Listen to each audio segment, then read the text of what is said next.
मैं doctor R के Khatkar, professor head कृषि अर्थशास्त्र विभाग, हरियाणा एग्रीकल्चर यूनिवर्सिटी हिसार से रिटायर्ड। आपसे एमएसपी के बारे में बातचीत करना चाहता हूँ। एमएसपी एक बहुत ही अहम विषय बन गया है आज के दिन, क्योंकि हरियाणा और पंजाब का किसान जो है वो संघर्षरत है कि जो नया कृषि बिल या कानून 2020 लाया गया है उसमें एमएसपी इंक्लूड किया जाए, उसमें शामिल किया जाए एमएसपी को, क्योंकि किसान काफ़ी डरा हुआ है। किसान के साथ 1970 से पहले जब तक ये एमएसपी स्कीम नहीं थी तो काफ़ी एक्सप्लॉयटेशन होता था। किसान का जो उत्पादन का भाव है वो काफ़ी ऊपर नीचे होता रहता था और कई दिनों तक उसको मंडी में इंतज़ार करना पड़ता था, उसका माल नहीं बिकता था। तो इसलिए गवर्नमेंट ऑफ इंडिया जो है एमएसपी स्कीम लाई थी, जिसके तहत ये डिसाइड किया गया था कि किसान का अगर मंडी का भाव इस भाव से नीचे जाता है तो गवर्नमेंट ऑफ इंडिया इस भाव पर खरीद कर अपना भंडारण करेगी, जिससे कि पीडीएस के तहत जो भी जरूरतमंद है उनको बांटा जा सके और जो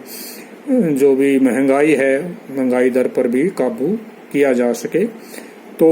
अब हम एमएसपी को समझने के लिए थोड़ा एनालिसिस करते हैं।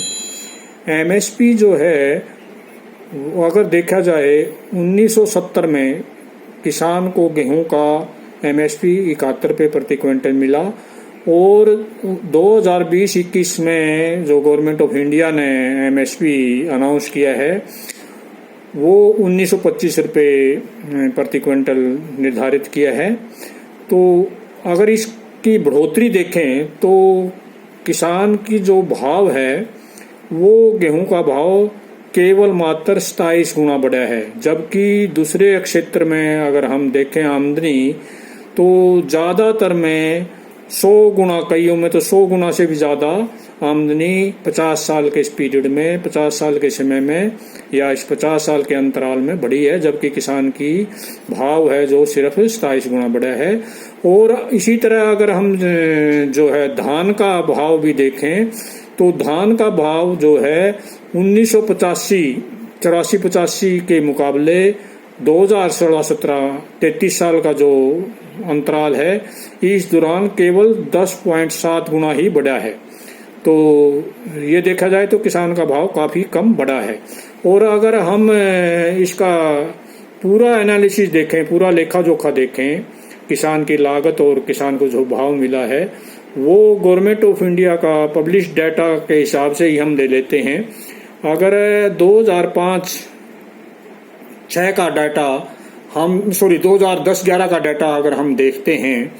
जो गवर्नमेंट ऑफ इंडिया का पब्लिश डाटा है, उसका अगर पूरा हिसाब लगाते हैं तो जो गेहूं की कॉस्ट ऑफ कल्टीवेशन और जो जीरी जो धान है उसकी कॉस्ट ऑफ कल्टीवेशन और एमएसपी का हिसाब अगर हम लगाते हैं तो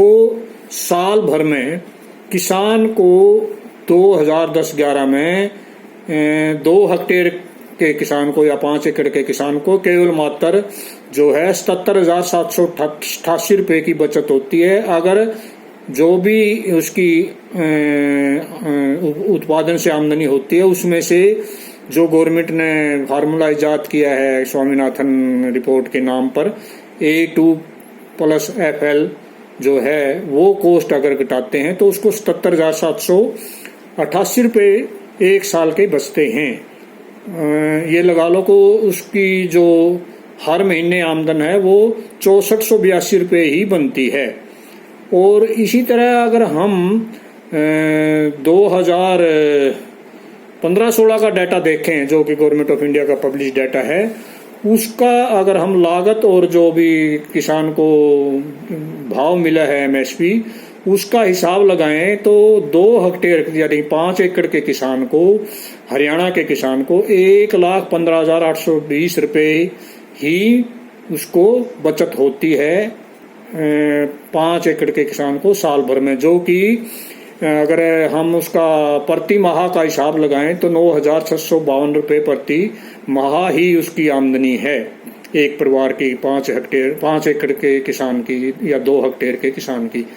तो ये पूरा हिसाब अगर लगाते हैं, ये तो एक बीपीएल परिवार, जो गवर्नमेंट ऑफ हरियाणा का जो बीपीएल का निर्धारण है वो है कि जो भी जिसकी भी आमदन 15,000 रुपये प्रति माह या 1,80,000 रुपये प्रति साल जिस परिवार की आमदनी इससे कम है वो बीपीएल परिवार में आता है। परंतु दुर्भाग्यपूर्ण ये है कि जिस किसान के पास 5 एकड़ जमीन है या 5 एकड़ से ज्यादा जमीन है वो बीपीएल में नहीं आता, और जबकि उसकी आमदनी जो है वो केवल मात्र 2015-16 का जो डाटा है उसको भी देखें तो 9,652 रुपये ही बनती है। तो इस हिसाब से किसान जो है काफी नुकसान में रहा है, चाहे बढ़ोतरी ले लो और चाहे उसकी साल की बचत ले लो, पर फिर भी किसान ये चाहता है कि उसको और ज्यादा नुकसान ना उठाना पड़े। ये जो नया बिल आया है या जो नया कानून आया है कृषि कानून 2020, इसमें मिनिमम सपोर्ट प्राइस को इसमें शामिल करवाना चाहता है। तो इन्हीं शब्दों के साथ मैं गवर्नमेंट ऑफ इंडिया से गुजारिश करूंगा कि जो किसान चाहता है उसकी भलाई के लिए इस कानून में मिनिमम सपोर्ट प्राइस का प्रावधान होना चाहिए। ये ऐसा ना हो कि किसान का जो है उत्पादन वो इससे कम भाव में भी बिकने पर मजबूर ना हो जाए। धन्यवाद।